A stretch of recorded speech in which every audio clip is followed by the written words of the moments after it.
music coming in, though. Oh, we got music coming in. All right, now we're on.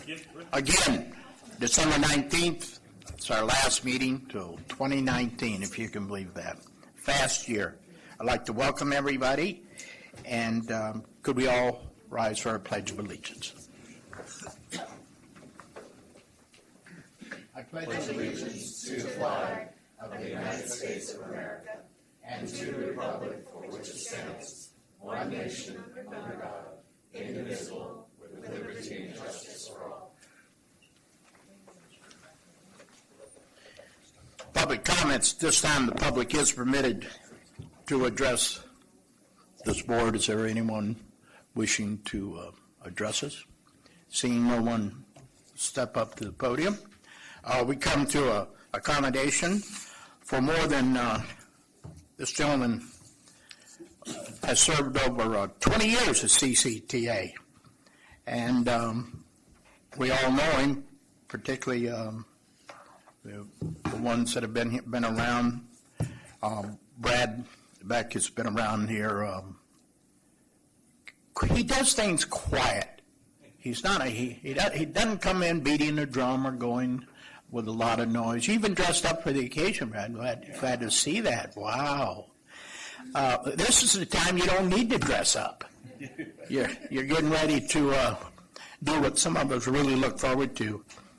But you made some major contributions to all five of our countrywide transportation plans. Your primary author to our countrywide bicycle and pedestrian plans. You have overseen our TLC and trail programs and led the successful implementation of Safe Routes to School. We do have a plaque for you.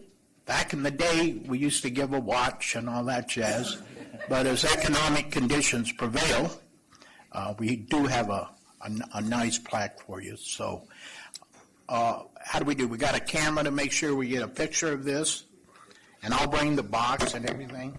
I think they put you over here. Oh, okay. Do you want to present this?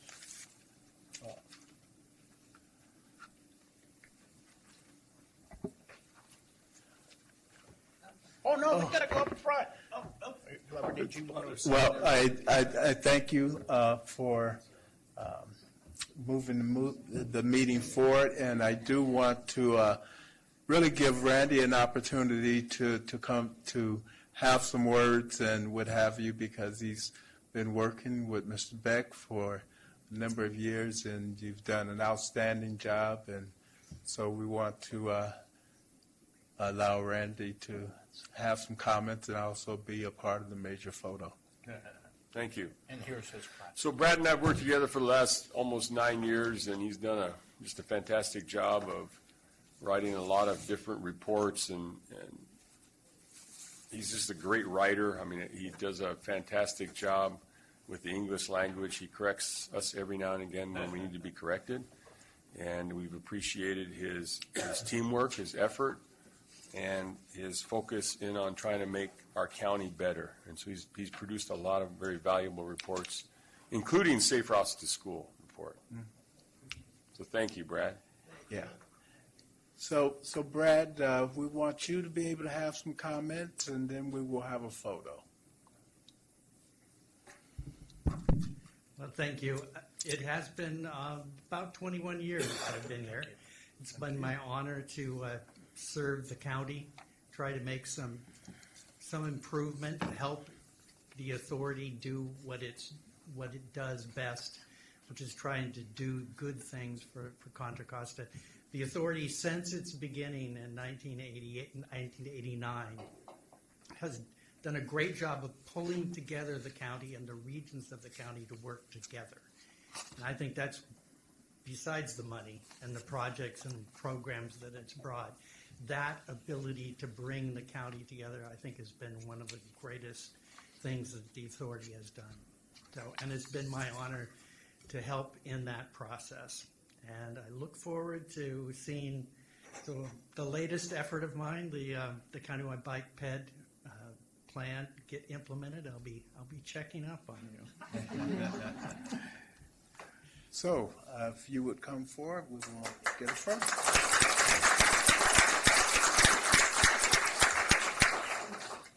Brad, you have to tell us what are you going to be doing? Working. I'll be binge watching Game of Thrones. Oh, yeah. Good for you.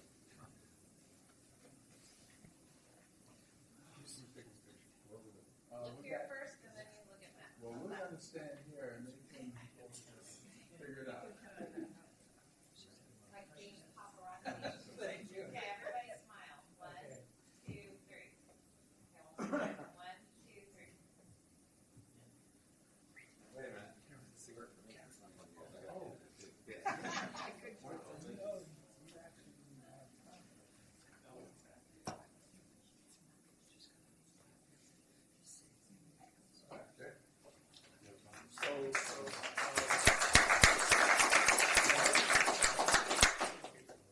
So Martin's going to have some comments. He has been working with Brad for the last 21 years.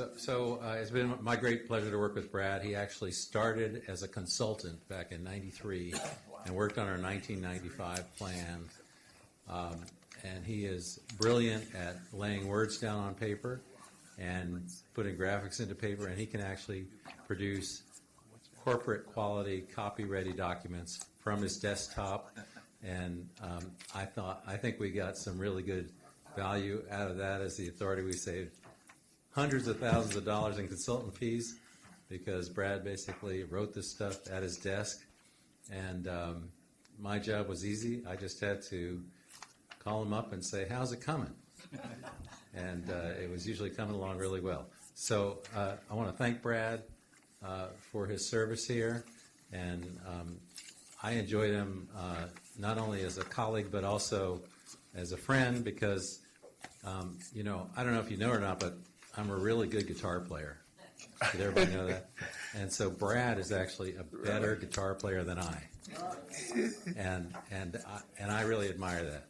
And so if you want to go see him play, he's got a gig the night of the 28th, Friday night, at the Royale in San Francisco. He's a big-time player, and that's his side hobby. And you also might see him again. He might pop up again in the private sector as a consultant because he is still really good at what he does. So thank you, Brad. That's great. Do you have any commissioners that have comments? Okay. Seeing none, once again, congratulations and thank you for your years of great, outstanding service to the citizens of Contra Costa County. Okay. Okay, next I do want to also, we have a new member that is with us tonight, and I apologize, I don't have all the great information, so I'm going to ask that we would get an introductory and share with us. Good evening. My name is Renata Sauce. I am a member of the Moraga Town Council, newly appointed a few months ago, and I have the pleasure and the privilege of sitting in Dave Trotter's seat and trying to live up to his standards for the next couple months as I fill out his term. So it's great to meet all of you. It's a pleasure to be here, and I will do my best to contribute over the next couple months. Thank you. Thank you and welcome. Look forward to working with you. So, as I try to figure out what I'm doing here. Huh? So, we will, did someone take over my job? Mr. Hudson? I will ask her, who moved it? Okay. And seconded by Kevin. All in favor? Aye. Opposed? Okay, thank you. Okay, so the consent calendar. There's a motion, who's second? And Hudson second. All in favor? Aye. Opposed?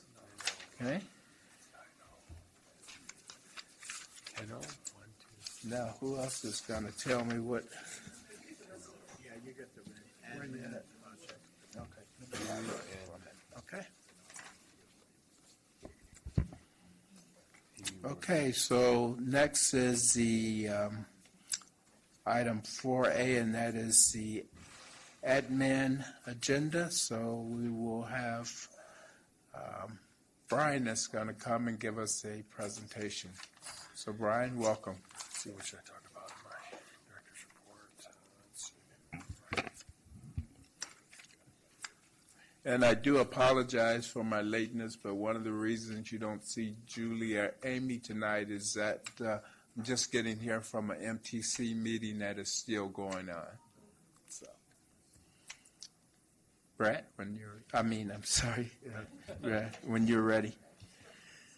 Good evening, Commissioners. My name is Brian Kelleher. I'm the Acting Chief Financial Officer, and tonight I'm going to give a quick presentation on the CAFR.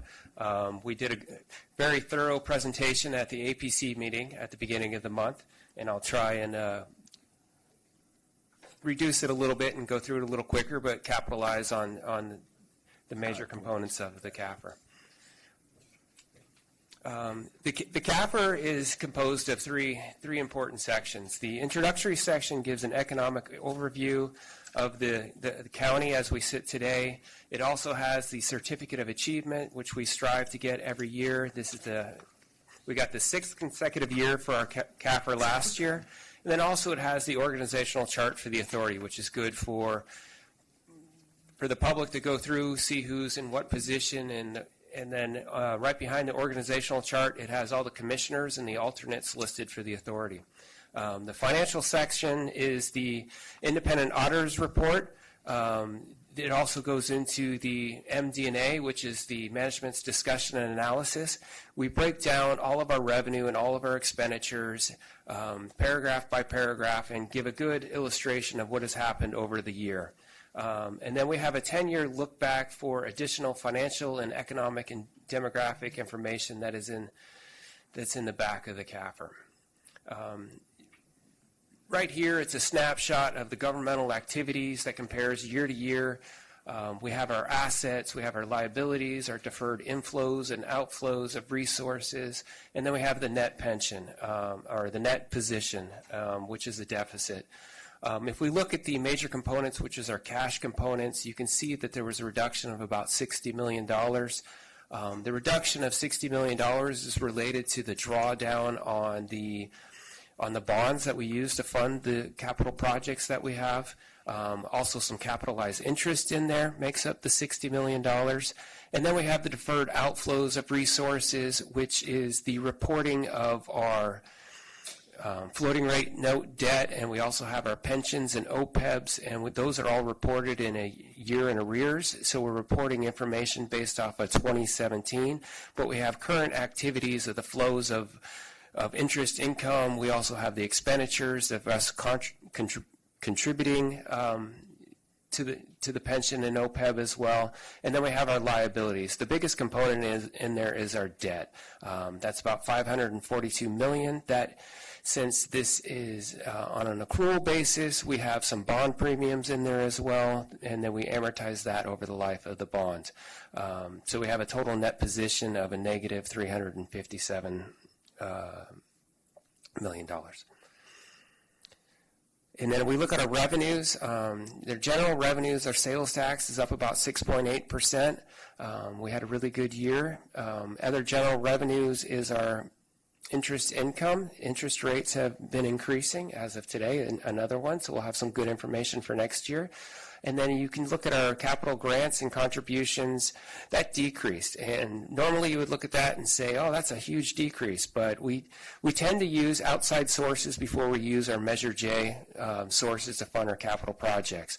And so all of our capital grants is on a reimbursement basis. So when you look at this picture, in 2018, we didn't have a lot of outside money grants coming in to fund some of our capital projects. The administration is down over the prior year, but the prior year had about $1.2 million in there for the Measure X. That was to put it on the ballot. As we look at programs has increased, and that correlates to the percentage of sales tax that we collect, and that's paid out to the agencies for the buses and and local street maintenance as well. Transportation projects is down. Again, it's the timing of our capital projects. We're finishing up on Balfour. They had some I-80 Central and interchange projects that we were finishing up in 2018. And next year, you'll probably see a large increase. You go down to debt service, interest, and related fees. You can see it increased about $3 million. Again, we issued the 2017 bonds in June of 2017, so our interest payments went up about $3 million. Here's the financial highlights, what we kind of covered already. Sales tax revenues increased about $5.7 million, 6.8%. Our federal, state, and local revenues was about $5.9 million. Congestion management in the planning department, that was about $1.3 million for reimbursements. The capital projects received about $2.7 million, and that was a mixture of RM2 funds and some local contributions like ECRFA. Transportation demand management, that's our TFCA, and that's tied to the vehicle registration, and that's up a little bit to $1.6 million. Administration salaries and benefits, that was about $629,000, and we try and stay within the 1% cap that we have established by Measure J, so that was about 0.7%. Again, local streets maintenance was about $18.3 million. Transportation projects was $69.5 million, and it lists the amounts for the individual projects there. Again, debt service was $37 million. Of that, $15.2 million was to cover principal. And then the transfers into the general fund is about $42.3 million, and that's the transfer in of bond proceeds to pay for the capital project programs.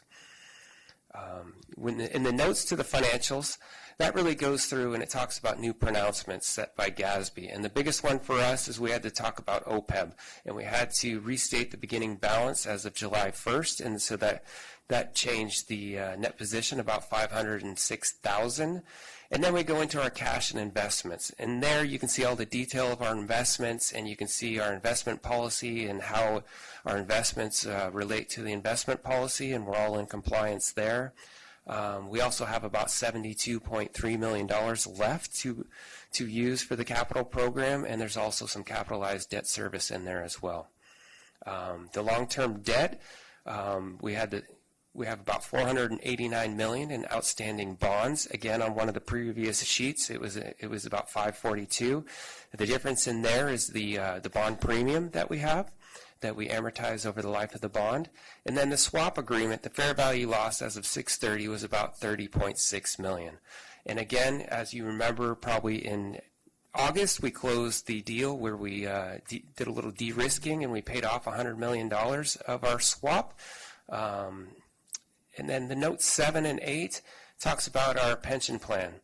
And as we talked about this at the APC, Commissioner Arnrich talked about coming back and developing a plan and addressing our shortfall on our pension liability.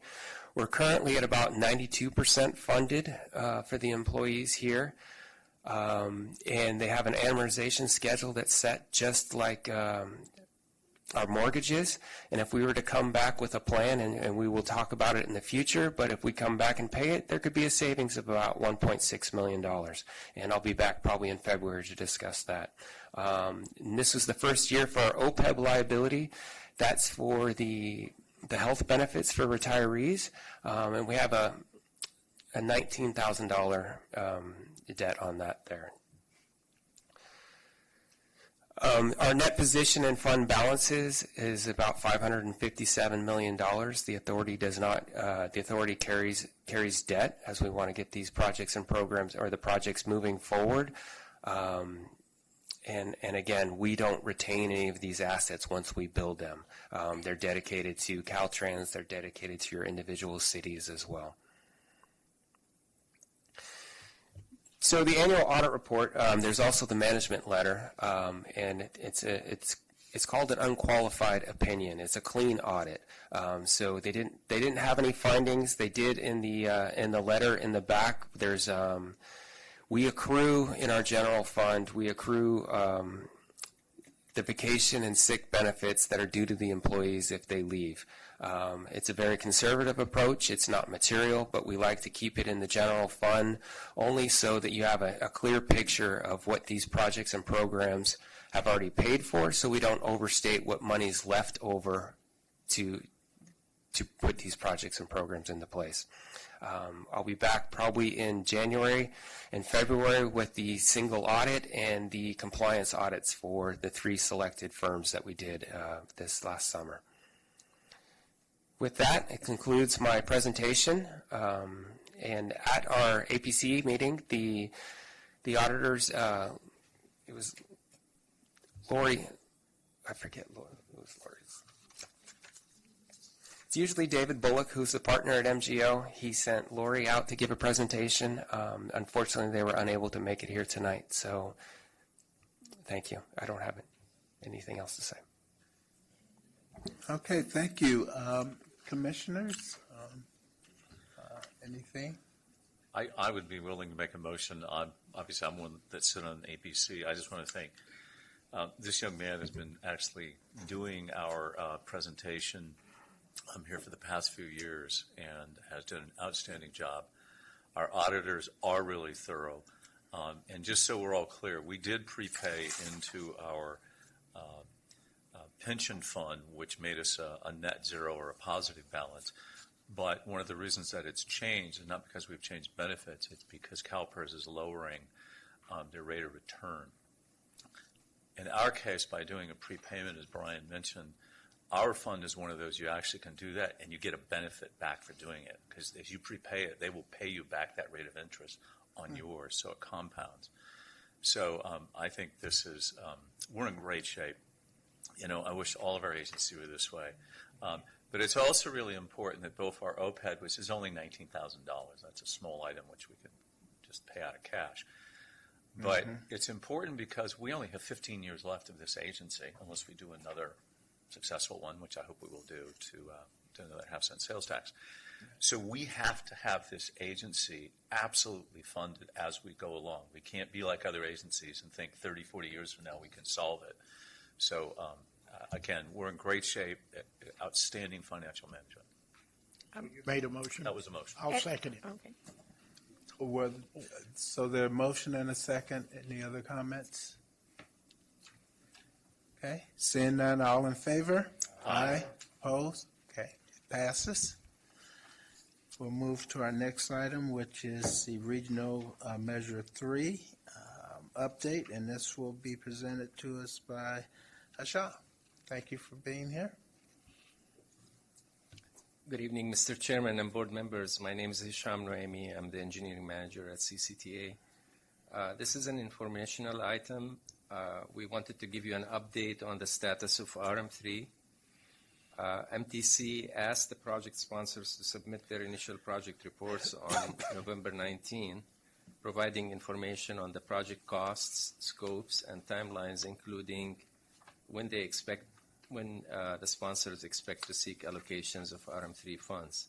CCTA is listed as the project sponsor on a number of projects in RM3, totaling $360 million in funding. This number used to be only $150 million if it wasn't for the efforts of our commissioners like Julie, Amy, Federal, and your executive staff, Randy and Tim, to push for more funding for Contra Costa. Attachment A in the APC packet summarizes our submittal. RM3, which raises the bridge tolls by $3 over 6 years, is expected to generate $5.5 billion over 25 years.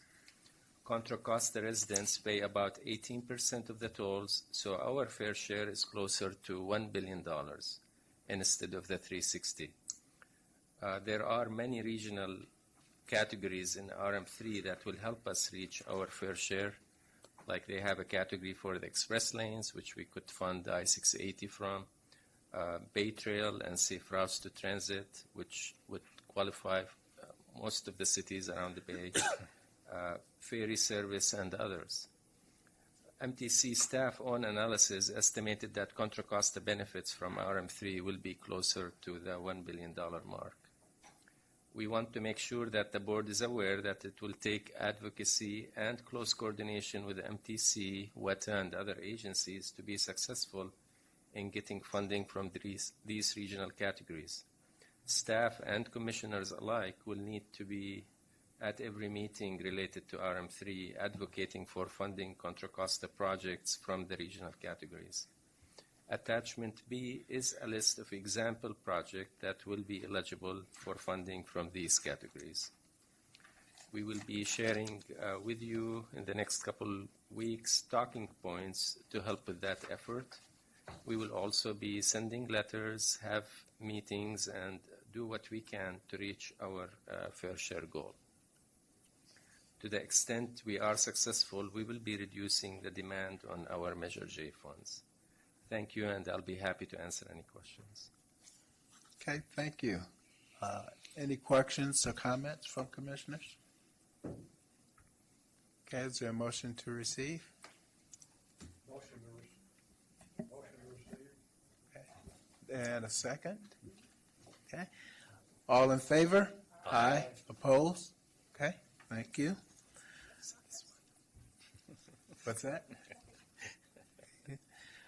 Okay, next is the update of the 2019 Measure J strategy plan, and this will be presented to us by, again. Yes, Mr. Chairman, I'll handle this item. Before I start, I want to thank Randy, Tim, Lindsay, Brian, and Stephanie for helping me put together this presentation. We are asking you tonight for your approval to kickstart the process to develop the 2019 strategic plan. I have a presentation that will focus on some of the factors that will shape this update as outlined in the staff report. It will be great if I can take your questions at the end so I can get through the presentation quickly. Okay, so we will hold our questions, write them down so that you don't forget any. Thank you. We are now in year 10 of Measure J since it became effective on April 1st, 2009. We still have 15 more years to go before it expires. As you know, the Measure J expenditure plan assigned funding to specific projects and programs, and if you add the funding, it totals $2 billion in 2004 dollars. It's important to note that the expenditure plan did not contain a line item for project financing cost, nor did it have a contingency for revenue reductions, such as the one caused by the Great Recession in 2008.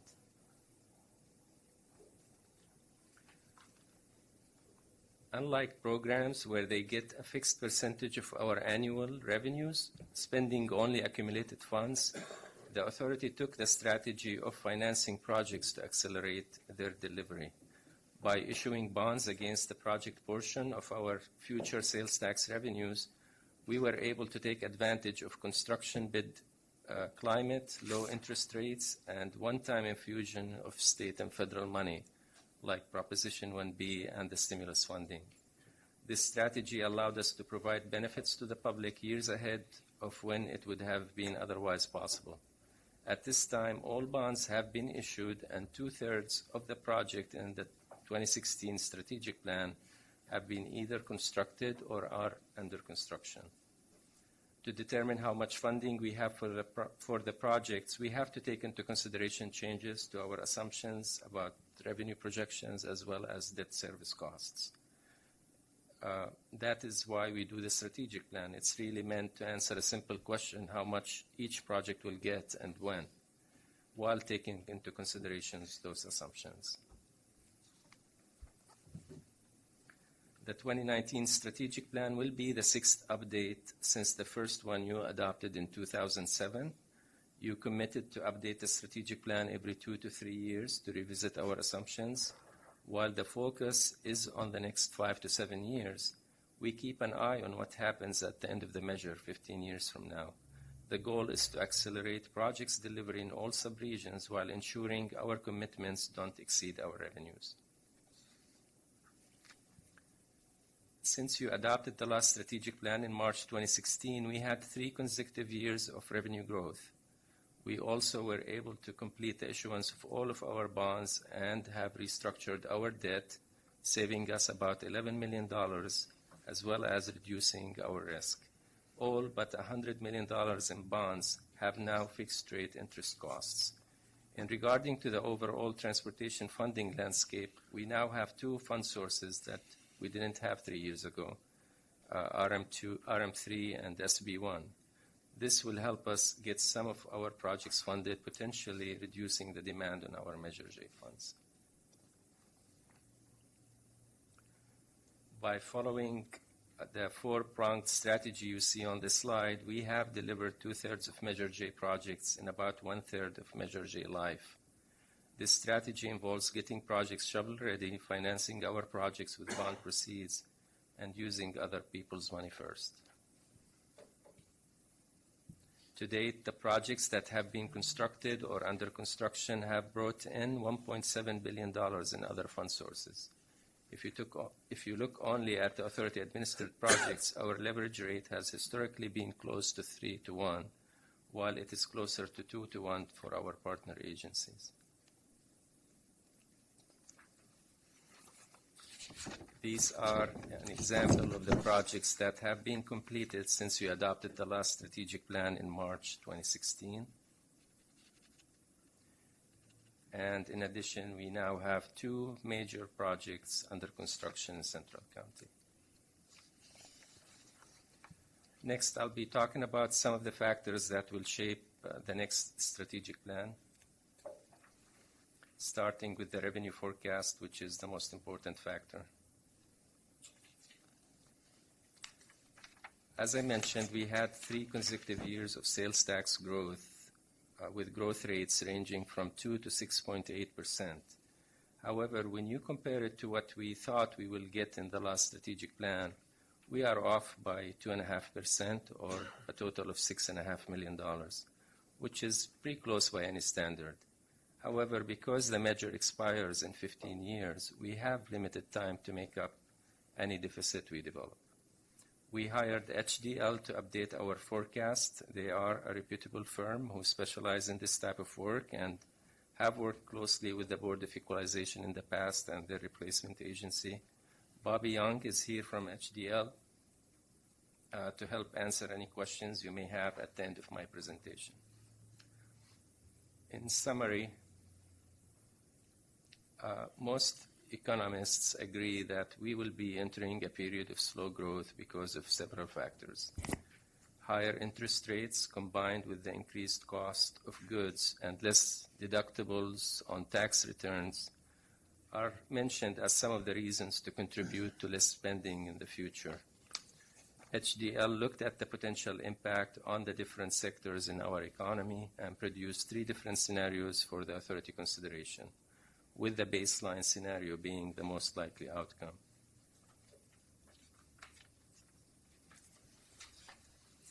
This chart displays the 3 different scenarios for our sales tax revenue, the baseline, conservative, and the optimistic.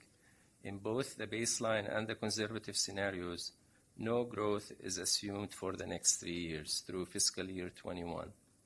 I want to be clear that for the next 3 years, both the baseline forecast and the conservative forecasts are the same. The lines are on top of each other, as you can see in this chart for that period. Both scenarios assume a slowdown is coming, and the projections only diverge after the 3rd year, after fiscal year 21, where the baseline scenario assume a transition period of modest growth in fiscal year 22 before returning to a normal growth of 4.5% for fiscal year 23 and beyond. Under the conservative scenario, the growth rate is assumed in the future is assumed only at 3.5% after the first 3 years. On the other hand, if you look at the optimistic scenario, it assumes a growth rate of 3.5% between now and fiscal year 23 before it goes up to 4.5% in the outer years, matching the baseline scenario. This table summarizes the outcome of each scenario compared to the revenue projection in the last adopted strategic plan, which projected we will have $2.72 billion over the life of the measure. both the baseline scenario and the conservative scenario result in less revenue than we had assumed in the last strategic plan. Staff is recommending the baseline scenario for the 2019 strategic plan update. In other words, we are recommending the conservative scenario for the next 3 years before switching to the growth rates assumed in the baseline scenario after fiscal year 21. The baseline scenario is what HDL recommends. They have done this type of work for a long time for agencies like ours, and their crystal ball is probably better than anything else we could come up with ourselves. Also, when you compare the overall average growth rate for the different scenarios to what we experienced since the start of Measure C in 1989, the overall growth rate for the baseline scenario is the closest to that average, of which is about 3.5% per year. As you know, we had many recessions in the last 30 years, including the Great Recession of 2008. So being close to that rate takes into consideration the ups and downs in our economy. It was recognized by the APC that being overly conservative has a significant opportunity cost attached to it. Using the conservative scenario all the way to fiscal year 23 means you will have to eliminate funding for all future projects in the strategic plan and even some of the programs. This will prevent us from continuing project development activities on some important projects like Innovate 680 and jeopardize our ability to compete for funding as our projects won't be ready and we won't have the matching funds. The APC, after a robust discussion, has approved the staff recommended approval of the staff recommendations of using the baseline scenario, but they asked that we provide them with quarterly update on our actual sales tax revenues as we enter this period of economic uncertainty. They also asked that we have in place a contingency plan in case our actual revenues turn out to be worse than what we are projecting in the baseline scenario. In 2 to 3 years, the authority will have the opportunity to update that forecast again as part of the 2021 strategic plan. We will have more data to base our revenue projection on. It's also important to note that we are not taking away your ability to react if economic conditions worsen, as we're not planning to do another call for projects for Measure J programs such as the TLC or the bid bike program for another 5 years. We plan to work with the RTPCs over the next few months to determine the impact of the revenue projection on the various projects in each subregion.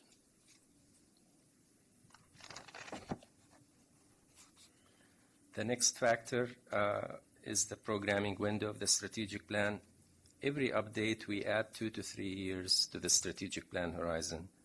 The last strategic plan looked out to fiscal year 21. We are recommending that you extend that horizon by 4 more years so we can look out to fiscal year 2025. That way, the programming window matches other documents such as the upcoming 2020 STIP. We are anticipating that the STIP will play a bigger role in funding projects in the future because now we have SB1, and it's important that both programming windows are aligned. Move on to the expenditure caps. As I mentioned, because the expenditure plan did not have a line item to pay for financing costs, nor did it have a contingency for revenue reductions, the authority imposed expenditure caps on all project categories in Measure J. By capping the funding on various project categories, we are able to address revenue reductions and pay for debt service costs. Caps don't have to apply evenly across all project categories. In the past, we provided the RTPCs with the flexibility to determine the cap level on each category as long as they meet the average cap. This allowed us to take into consideration factors such as existing commitments, sub-regional priorities, other funds available to do the project, and so on. We anticipate, because of the revenue reductions, caps will need to be tightened further in the 2019 strategic plan. We recommend that you keep pure past practice of providing the RTPCs the flexibility to determine the cap levels on projects in their subregions.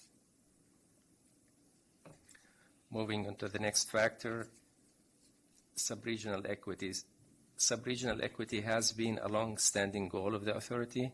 During the development of the Measure J expenditure plans, some subregions placed more of their share of Measure J into projects, while others placed more into programs.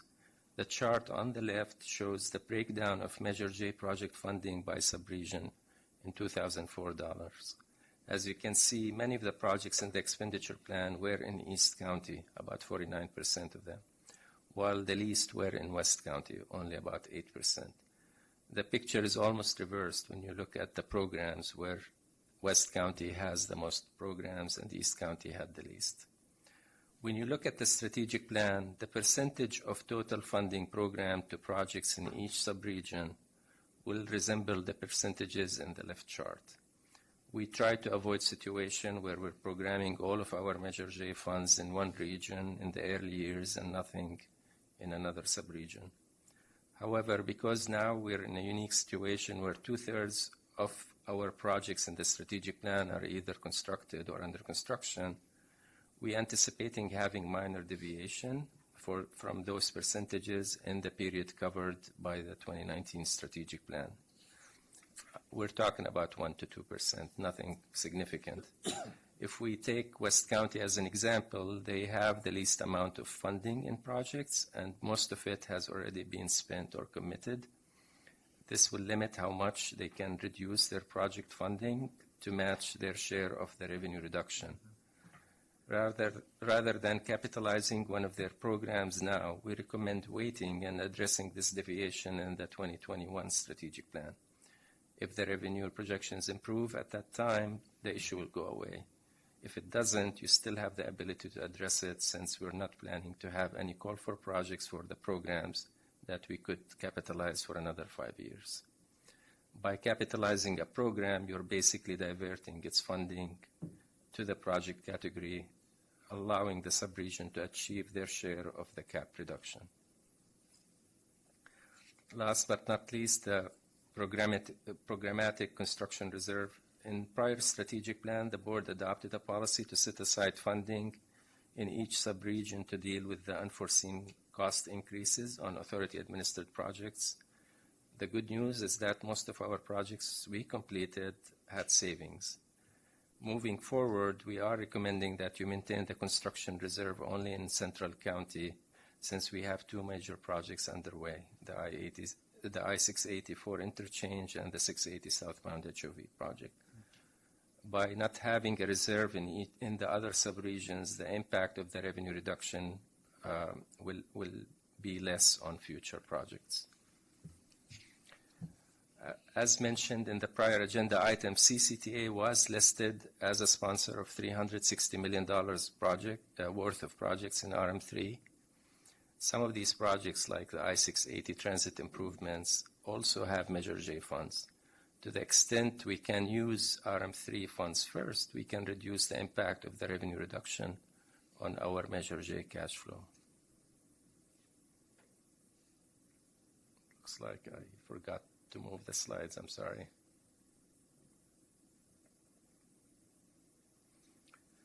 Finally, I want to note that because of SB1, we were able to get the 684 Phase 3 funded. We got $54 million from the state. We also anticipate to get $2.3 million from the formula portion of the local partnership program in SB1.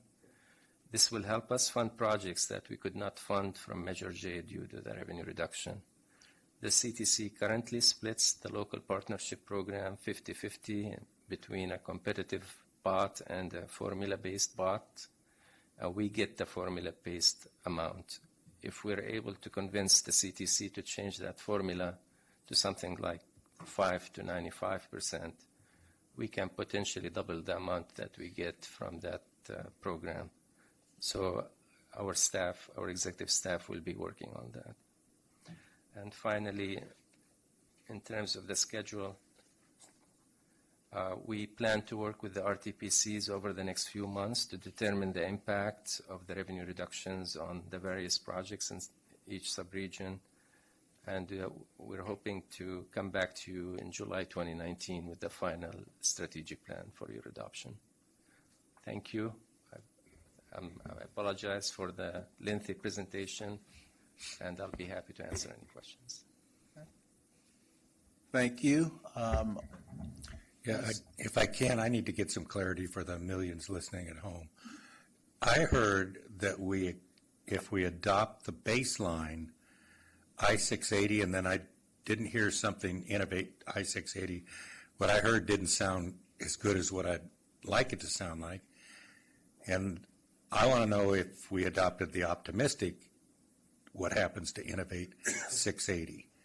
We do the baseline. Did I hear innovate 680? That's what I thought I heard. Got the wave. What happens on this? I can answer this. If we adopt the conservative scenario, basically funding for all future projects will have to be eliminated in the strategic plan. We just don't have the money to do them.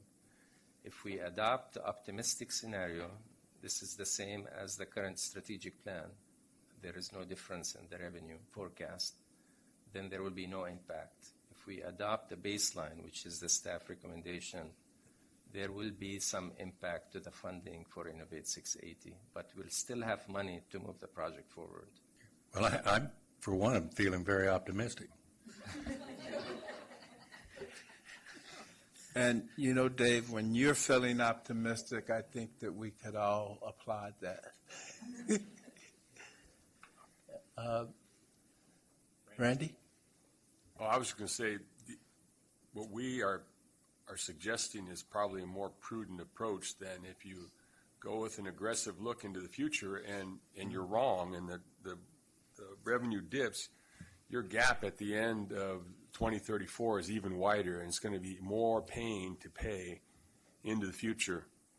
So it's better to deal with it now so you have more time to catch up in the long term than it is to kind of merrily go along with nothing wrong with an optimistic view, but that's not what the financial advisors are telling us, and it's probably more prudent to take the cut now, and then if we're wrong, we still have those projects ready to go. And Hisham hasn't talked about there's other funding sources with SB1 and RM3, and when you couple that together, maybe the picture's a little bit different. Mm-hmm.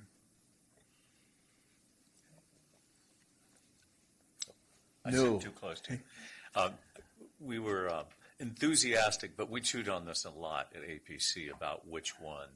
And that's where we came up with the recommendation that we need to have our new consultants come in every quarter to let us know, particularly for the next 3 years. Reality is it's changing. We see it every day now. Mm-hmm. But I think we got to stick with the staff recommendation on this. And Dave, for the I-680, you remember Danville, we found a little extra money we repaid. So we've got some unprogrammed, a few $1 million sitting there. You actually have some restricted money we can talk about that may help cover the gap. So, yeah, I'm glad you brought it up because now I'll expose it. And by the way, just empty your pockets on the way out the door. We have to do this because we are here because we've learned a lesson that we should have been a little bit more baseline oriented. Our consultants are going to keep us that way, and we wouldn't have to be going through this. And it's always easy to add money back to a project. We know that. So I recommend that we make a motion that we accept staff report. All that enthusiasm you showed in that great presentation, but it is important. This is really important because this is our guide for the future. I'll second that motion.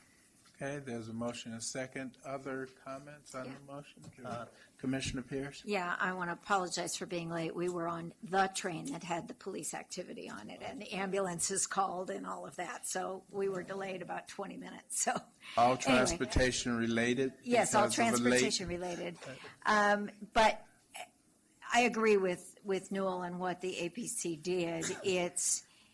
It's always the best idea to take the most prudent line. I want to be optimistic too, but anybody who's watched the stock market lately, it doesn't bode well right now, and I don't want to be going optimistic and spend money we won't get. So, and I have every confidence that our staff will help us argue and fight for every dollar available from other sources rather than our own. So the more we can use other people's money, the better off we are. So I would bet you that when we get to 2021, we're going to have finished the projects we said we were going to do without any impact. I'll bet you we get them done. Yes. Other comments, questions? Yeah, so I just want to thank you, Randy, staff, for and the consultants for making a baseline approach to the finances of this agency. I think it is important for us to stay on the conservative side of the middle with respect to future funding, and I applaud you all for taking that approach. Thanks. Thank you, Commissioner Allen. Anyone else? Yeah, as the official finance person, it really is the only way to go. And so I appreciate the effort and how hard it had to be to staff to kind of come to the reality that, we need to kind of rethink how we're doing everything. And I think it behooves us all to keep looking for more money and making it all happen. But yes, I think it's the only way to go. Great. No other comments or questions? There is a motion before us. All of those in favor? Aye. Oppose? Okay. Thank you. So the next item before us today is Planning Committee. There are no actions there, reports. So we'll go to 5-0, and that's correspondence and communication. If there's any questions on that, they're before you. Seeing none,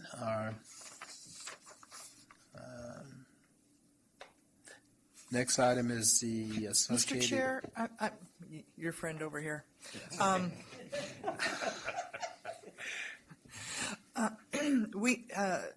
Supervisor Glover and I got an email from John Cunningham, our staff person, and I would like to draw attention to the correspondence of item 5.2-1. I know that Mr. Engelman has been there. We wanted to point out, and maybe your own cities want to send a similar letter that part of. We, as a Board of Supervisors, haven't taken up the issue of CASA yet. I do sit on ABAG, as does Commissioner Pierce, and we're going to be moving forward, and we want to work with them. But one of the things that I think we do need to point out is we don't want to reduce our local impact fees. And so you're welcome to copy our letter if you'd like. And thank you, Mr. Cunningham, for bringing this to our attention. Thank you. And one of the reasons that I was late is because that was the item that was being took up, and that's why Commissioner Pierce and Worf were late and other things. But they may have some information they want to share on the actions taken by MTC today. Commissioner Pierce? Yes, the meeting did run until just a little after 5. And then we sprinted to the BART station, wisely parked in the garage here before we left this morning.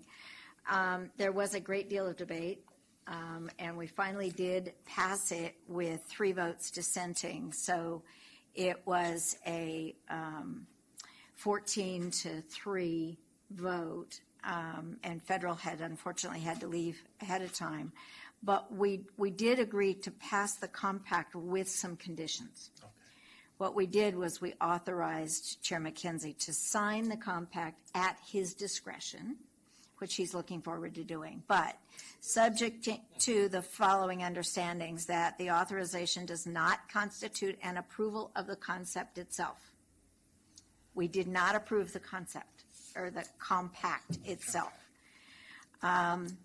We said that the authorization would enable the commission to be proactively engaged in the process to implement the compact through state legislation, and emphasize that we wanted to be at the table and kept up to speed at every change. Every suggestion has to come back. So we said we are going to be actively engaged. Dave Cortese asked that we have the ABAG and MTC legislative committees work together and go together to Sacramento to work on the legislation as it comes forward. And that there would be a comprehensive program of outreach and communication with local government, and regular meetings set up as soon as possible. And they've already started doing that because we complained about a week ago. So they've started doing that, and they've already got plans to meet with 6 of the 9 counties at their mayor's conferences. But we said it needs to be more than that, so they're going to do more than that.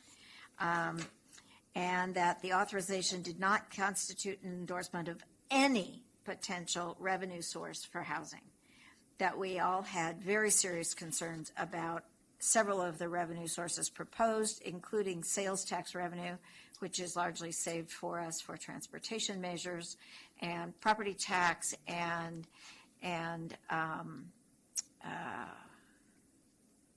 what was the other one? Property tax, and anyway, they are our largest sources of local income. And that those are, the growth increment. That was one of the things that had been suggested, was that they would capture 25% of our local growth in property taxes and divert it to this process. And we said, no, that's a non-starter. So we said we would like to have financial studies done, those kinds of things, but we did not endorse any of the financial part of it. So that's what was done. We moved it forward. We're staying at the table, but there's a long way to go, and staff has committed to a vigorous outreach and communication program with all of the local jurisdictions to get feedback on how to manage and make it not a one-size-fits-all. Who was the third vote? It was Marin, so Connolly, and oh, I'm sorry. I assumed the two of you voted yes? Yeah, we both voted yes, with these conditions. And Jeannie Bruins voted no, because she's up for appointment next week, and all of her cities, including her mayor, testified against it. Yeah. And who was the other one? Oh, yes, Carol DiTrivernacci from Alameda voted no. But, they were wanting to endorse where we were headed with it, but locally they could not afford to No, support I it. appreciate that. And I appreciate a long meeting and discussion. I guess not authorize a signature at his discretion, but you didn't endorse any of the. What is that real?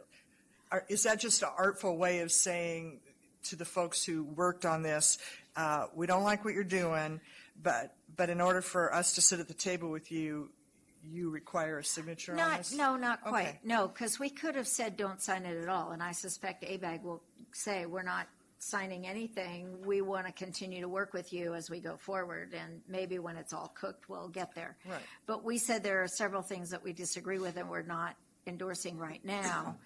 But in order to stay at the table and keep talking about these things, and it was a long list. The motion must have been 5 minutes long by Jim Sparing. So, and it included equity issues and some other things that I all just need hope to be that the addressed. legislators who, and I appreciate the joint ABAG MTC legislation committee, because I sit on that, as do you, that will have that opportunity to explain it. But I'm hoping that that doesn't send the message that, they. I don't think it will. But they signed it. No, I don't think it will. I don't think it will. The co-chairs, one of the co-chairs was there. He heard the comments. So Michael Covarrubias was there. So he'll help relay that message as well. So, Thank you for the update. it was a 3.5-hour meeting, and we did the best we could, and we negotiated something that, technically got a thumbs up, but it's got there's a whole lot more work to do. Right, and I appreciate the position taken, the Board of Supervisors in their letter, the support that was actually the negotiated points that were made today, because it's very important that we're sitting at the table. Absent from being there, the things that we will be able to make more favorable to us would not have happened. So being at the table is good. And so to all of my colleagues, Board of Supervisors, as well as my colleagues on MTC, CCTA. Okay. Still going. What's that? If I can add to that, I think people don't realize how much has been going on about CASA. But you have two ladies here. That wasn't the first 3.5-hour meeting. I mean, last Thursday, it seemed like about a 10-hour meeting, and I came in 2 hours late. And the problem in a nutshell is going to be, we're going to do business as usual. We don't like it, we don't like it, we don't like it. How dare you do this? Well, watch, they're going to do it. And today at a meeting at the Air District, I saw, I'm trying to use the right word, there isn't one that's neat and clean. 3 elected officials tell us at the 11th hour at the Air District that we should be working on that we can go ahead with Rule Reg 1216, which was about carbon dioxide and the cap and trade, and it was legislated out. Well, no, you can do it. Now, here are 3 legislators that signed it. Well, if they want to sign it, go ahead and do it. And that's what worries me the most as I went through these meetings, is I really hope they haven't already got the legislation written and we're doing this for nothing, because there has been hours spent on this. And you finally have some people that are looking at trying to pick the good in there and see how far we can push that, as well as push back on some of the intolerable, probably is the word. But I mean, there's still a bunch of people who just say, no, let's fight it. Well, go ahead and fight. You'll lose just like we lose in court on all of our refinery cases. I think you guys have done a great job. I think there was a lot of good movement. Actually looked like a light at the end of the tunnel. I don't know if it's going to turn out good, bad, or indifferent, but at least there's clear direction from the 375 deal. Yeah. Great. Commissioner. Yeah, I just wanted to concur with those points, and I think Julie did an excellent job of summarizing the discussion. The challenge we all face is there was a lot of frustration, and I appreciate Contra Costa County sending that letter with regards to the fees, because we were able to include in that motion that everybody approved. I mean, the people who would have gone for CASA without any change in support of that, and that's the big piece of it. And we know who's working with the legislators, and we feel it is really important on these issues around, Scott Wiener's bill and whoever ends up authoring this, any kind of finance legislation or any of these bills. And it's almost like this point is sort of the beginning of this process, because at this point there's no implementation. We're very concerned about the lack of, the lack of engagement of the cities. And very frustrated, because we're used to, with the Plan Bay Area, spending 2 years doing this comprehensive public-based process. So that was heard loud and clear. And what will happen is these concepts are going to go to the cities, and then they will come back, and we will be able to use that information as we work with our legislative committee on these bills. And so, our kind of strategic view of it, although we had a lot of heartache, it was interesting. Those of you probably saw the editorial today in the East Bay Times, which basically said, this is a solid beginning of a conversation, but there are a lot of issues that need to be addressed and resolved as we move forward. So I think that was the tone of what the commission took today in terms of its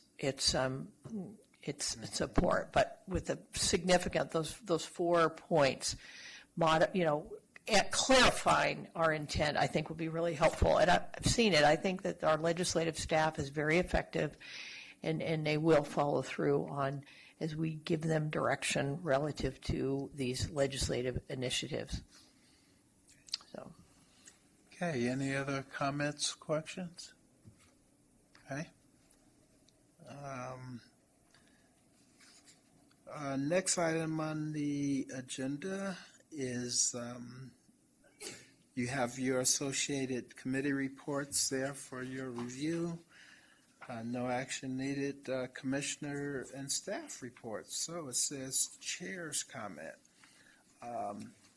This has been a great year, and a lot of great things have taken place over the course of the year and in the past, because some of the fruits of the work that's been done or that we have seen recognition has come through in this year. And so I just want to thank, first off, the commission for our ability to work together and to continue to push, to push for the things that are so important to us in Contra Costa County on a state and regional level, because that's what's important, is to build those relationships and have those partnerships where we can look back and make a difference. So once again, I want to thank our staff for just continuing to make good things happen. I've been privileged to, as the chair this year, in receiving what I consider to be two very outstanding awards, and one was from East Bay Leadership, and where we received the Catalyst Award. Very nice award, and it just shows what our agency is made of and recognizes the great program. And with that, the Momentum was something that was really highlighted in that. And just this past weekend, I was able to go and receive another award, and that award came from the Conference of Minority Transportation Officials, COMTO, and it is recognizing us for the work that we have done and engaging our various community to recognize the need to have programs that's on the map that is as diverse as the population that we represent. We are the face of the community that we represent, and we offer those opportunities, and it was recognized. And so I had an opportunity to stick my chest out loud and clear once again for CCTA, and I want to thank the commission and the staff for giving me that honor to represent you all at those two recognitions. A number of other things have taken place in this year, and like I say, you have to prepare for those, so I don't just say this year, but it's the work that CCTA has done down through the years. But we have been sought out and recognized for what we are as an agency. So, Randy, to you and the great staff, congratulations, and thank you, you all, for the work that you do as we go up into our next year, where we're going to find ourselves once again being able to reap the benefits of the work that we've prepared those benefits for. So as we go up into 2019, we want to wish you all and your families a heartfelt appreciation, and say to you all, let's enjoy yourself and your families, and also while we're celebrating the thoughts of CCTA as your family also. So happy holiday season. Commissioners, any commissioners' comments or reports? I just have a brief one. As you all know, as we all know, Don Tapson retired after his wonderful 33-year career. As an elected official, I know that this authority has honored him, and there have been a series. Fortunately, he'll be staying on the County Connection Board, which is wonderful. But he, as you all know, that his tradition of his generosity and kindness over this time is that he and Ellen make truffles for all of us. So these truffles, for those of you who don't know, are from Don Tatson. So even though he's retired, he asked me to bring these, and knowing that I was late, I dropped them off at Terry Ann's office yesterday, so thank you, Terry Ann, for getting them to everyone. So these are happy holidays from Commissioner Tatson, and, with great appreciation, too, for the recognition that he's received. So there you go. Yes, sir. Mayor Bob? Yeah, I already ate my truffle. I don't know. It went down pretty smooth. I remember the first time, I don't like truffles. And so I said, well, Tatson walks around giving everybody, and I thought, well, I don't want to do something that everybody else is going to look at me. So I ate it, and these are homemade truffles. See, there's a significant difference. So I go home and I tell Pam, you need to learn how to make truffles. And she informed me that she's bought truffles and I don't eat truffles. I said, well, that's the issue. You bought them. So anyway, but to this point, I wait. I'm so happy. When I saw that, I said, Tatson. I knew right then. To be kind of short and sweet, we did a ribbon cutting celebration. Tim and CCTA, Lindsay, and all the staff, Randy, Newell, my counterpart right here, Julie, my counterpart here. She was there, and we endured cold weather and everything. But I got to tell you something. I need to thank all of CCTA staff for making something happen. This entire board. Balfour Road is pretty much finished, and the congestion out there, people are loving it. We're still a little confused on which lane, but to get into and get out of, but they don't care because they actually can get in. Right, they can actually get in and get out. So my heartfelt thanks from Brentwood, the city of Brentwood, and our city council, because was it under budget? And on time, all right, and that's just our saying, we did it, and you guys really helped us do it because you allowed us to have the funds. So I do say this to you, I probably won't come here and ask for too much more money because I don't think you're going to give it to me. So anyway, I wish you all a nice holiday with your persons also. Okay. Commissioner Hudson? Yeah, I'm sorry I missed that ribbon cutting. I was in Hawaii. That was a lot warmer. It was just terrible. I was scouting for you guys, still trying to get that convention over there. Not to beat a dead horse, but really concerned. Today was my last meeting as chair of the Air District, and I thought I got through it pretty easily. And the very last member, after everything had been said and done, all we had to do was, executive officers report and adjourn to the next meeting, said, we need to get involved with CASA. And I just, and I'm going, no, we don't. But we all are. I don't know where you've been.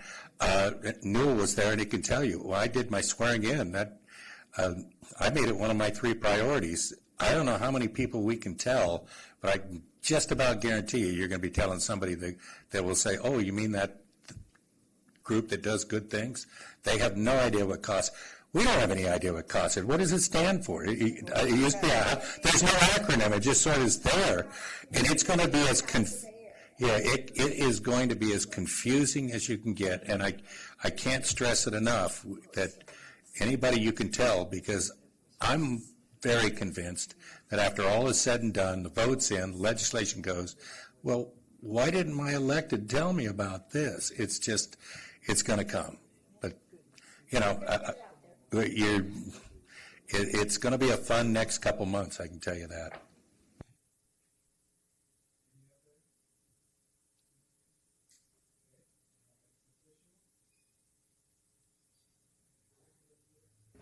Commissioners, happy holidays. Happy holidays to all of you. We have dessert in the other room, so I'm going to take an hour to get through my report while you're waiting. We have a highlight sheet. Fifi and Lindsay kind of changed the format, so it kind of glides down the page and on the back page. So those are a list of some of the highlights this year. I wanted to say that, for the first time, and so what they love about Balfour, not only is the interchange done, but we're going to do about $2 million worth of paving because the contractor's already there. Brentwood's going to actually get more paving than they would have if they had done it by themselves because it's a better unit price. And so we're working with the city of Brentwood in that location. I've been notified that in Moraga and Orinda, they're bundling paving projects for the first time. You're going to save money, and it's just a great opportunity to save those dollars and work together. Because at the end of the day, when the citizens benefit, you get more paving, the cheaper the unit price is, and so we need to strive for that. The first item on the executive director's report, we met with CalSTA because we're trying to get more money, and so we asked the secretary's office for some help on those items. I think the Hillcrest parking lot, as long as it stays at about $16.1 million, we have enough dollars to expand the parking lot. So I'm hoping, with fingers crossed, that that's the true estimate and it doesn't overrun because, as Hisham pointed out, we don't have any more money. You guys are. So I'm not saying anything. I'm just saying that I hope that $16.1 million. Our own Terry Ann Grover was nominated to get an admin award. It's the only admin award. It's the only award for admin personnel helping us, right? And it was just a big event, black tie. I showed up not in a black tie. And she didn't win, but she's still number one in our hearts. So congratulations on that. She didn't receive the award. We're going with the Academy Award nomination. The win isn't the important thing. She won a nomination. You're correct, but she didn't win and it was a beautiful blown glass trophy. I mean, I was going to take it. I was going to take the darn thing. And they even showed a film, remember, on how they made that it was amazing. It was just fantastic. I got really excited about the award, and I was really upset when she didn't win because I wanted to get that award in the trophy case there, but she probably would have kept it. We're starting a lot of construction, as you noted. One of the greatest things that happened the other day for us is, it actually happened earlier, maybe a year or so ago. We went and spoke at a high school, and Jack actually mentored a couple of high school teachers, telling them about technology and getting them excited about the next generation of technology. And we met April Treese, and we went out and we spoke to various groups at the Comcast. Jack and I went to the Comcast building. We couldn't find it. Remember, Jack? We were lost somewhere in Concord, and finally we found it. And then we formed an alliance between Chevron, Lead the Way, us, and others. HDR was invested in this program, sponsored it. So thank you. And we had 120 middle school girls coupled with 55 women in STEM-based occupations, and they commingled for, what was it, Lindsay, 6 hours? About 6 hours, trying to get those young ladies excited about science, technology, engineering, and math. And then the keynote speaker was the first Latina Air Force pilot. And usually when you hire a keynote, they fly in literally and they fly right out. She stayed the whole time, shook everybody's hand, took 100 pictures. It was just an amazing event. So next year we're going to move it to the Marriott, and the goal is how many, Lindsay? 500 middle school girls. So so oftentimes what we do is we complain we don't have a bench. We don't have enough engineers. We don't have enough people in the trades, and we don't do anything about it. In this case, we're trying to do something about it. And so thank you, Lindsay, for that. I mean, that was a beautiful day. I really enjoyed it. So COMTO, to add a little bit more to COMTO, we set our goals on our construction and our A&E contracts typically a little bit higher than our counterparts. But we don't just grab a number out of the air and say we're going to do 16% on the HOV lane southbound. We analyze with our partners to determine whether or not we can meet 16%. Is it doable? And so whereas maybe a larger agency sets their goals at 8%, we set our goal at 16%, and our contractor met that goal. We set our A&E contracts, the last CM contract that was federally funded, we set that at 25%. Originally it was set at 8%. We raised it to 25%. We made 26%. And so Lindsay did an analysis of the last 10 hires at CCTA. 7 of the 10 were women, and of the 10, half were from a diverse background. So the other day, we had a bus on shoulder, first time in the history, you guys were giving me a bad time at APC of making above the fold, for a good news story, by the way, not a bad news story, but above the fold on the front page, about bus on shoulders. In a Spanish-speaking newspaper or channel, they asked me, can you do this in Spanish? I said, well, of course not me, but Ivan gave the discussion in Spanish. So having a diverse team, if you want to send somebody into a community and you're not really attached to that community, sometimes it's hard to sell the idea or the project or the program. But when you fit into that community, it's a lot easier. And I think that's some of the dividends that we're getting, but also we're being recognized for that effort. And so thank you for accepting that. We're very proud of getting that. So it's nice. And yes, we did cut the ribbon on the Balfour, and that ends State Route 4 projects. We actually did more than we were supposed to 8 years ago. So congratulations. And the last thing is today we held our EV readiness plan stakeholder kickoff meeting, and Peter was very excited about this because it's much needed. We want to have a plan for the county. We don't want to have a EV readiness plan that uses today's technology, but we want to blend today's technology and tomorrow's technology. So the county is really heavily invested in EV. They have experts that talk about how many kilowatts you need to have in the grid and the condition of the grid. And I mean, these guys are really technically savvy on this. So we had 9 cities in the county. We had El Cerrito, San Pablo, Brentwood, Walnut Creek, Martinez, Concord, Clayton, Richmond, and Contra Costa County. We had 2 transportation management agencies, Bishop Ranch, very excited about this, as well as Contra Costa Center. 2 transit agencies, County Connection and AC Transit. UC Berkeley showed up with the Community College District, 5 suppliers and vendors. We had PG&E, MCE, Transpac, 511 Contra Costa, Bay Area Air Quality Management District, and the Workforce Development Board. So that room was excited. They were focused in on the task ahead of them, and it went very well. So stay tuned for the results of this synergy that has been developing for this next generation of technology as we strive to meet our greenhouse gas reduction goals. So with that, happy holidays. That's my report. Does anybody have any questions? I have a question, Mr. And I just got a news update. The headline is Metropolitan Transportation Commission approves housing plan.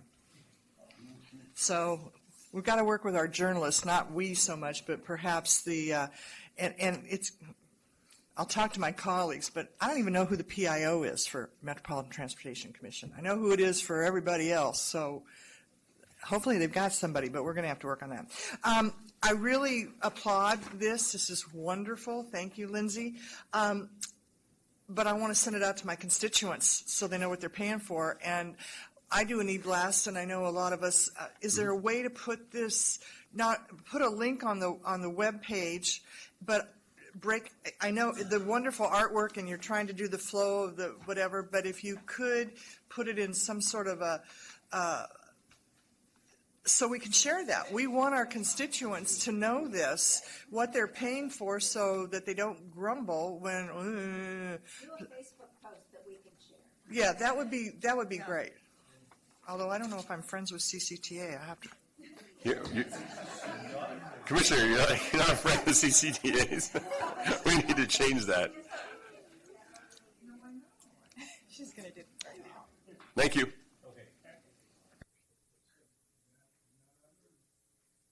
We are adjourned. Happy holidays to all.